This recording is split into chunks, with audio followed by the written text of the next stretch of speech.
अस्सलामुअलैकुम वरहमतुल्लाहि वबरकातुहू। मैं इस वक्त मुखातब हैं हमारे सामने ने एक बहुत बड़े माशाल्लाह जाने माने पहचाने मौको तो इंदी वो दसे की जरूरत नहीं ऑलरेडी था लोकेशन करना दे अंदर और बाकी करना दे भी जानते हो सन। तो ये ऑपरेटर ने इंदी दुकान भी है शॉप है था टाट दे अंदर।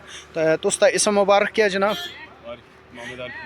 मोहम्मद आरिफ मीर साहब फ्राम टाट सी एन आई। मैं तुसां वास्ते संदेश छोड़ना चाहना अपने चैनल के माध्यम नाल आरिफ साहब नाल तुसीं अपनी ज़बानी गल करो। आरिफ साहब तुसीं क्या काम जानते हो? Washing machine, AC, fridge, refrigerator, induction heater, बाकी वगैरह वगैरह, इन्वर्टर हो गया वगैरह, कोई फॉल्ट आ गया किसी का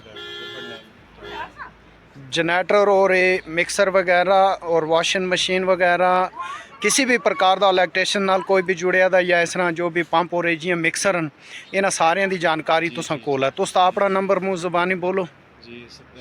7051 जी 7051 इस नंबर तक तुसी कॉल भी कर सकते हो जिस टाइम मर्जी है तुसी इन्हां नाल रबता कर सकते हो। और किसी को कोई जानकारी चाहिए है तुसी अपने इनके पर्सनल फोन तक कॉल करके तुसी इन्हां कोलों पुछ सकते हो। तो इंशाल्लाह ये देख सकते हो इस थाने कोल शॉप है मीर साहब इलेक्ट्रॉनिक रिपेयरिंग वर्कशॉप शॉप। तो माशाल्लाह मेन मार्केट के अंदर है और पुलिस थाने के कोल है। किसी को कोई दिक्कत और परेशानी वाली गल ही नहीं। तो इंशाल्लाह चैनल को भी फॉलो और शेयर करो और इन्हां नाल भी रबता करो। इंशाल्लाह जिसकी जो ज़रूरत है माशाल्लाह डन 24 घंटे अवेलेबल है तुसां नाल। ठीक है सर, खुदा हाफिज़ फी अमान।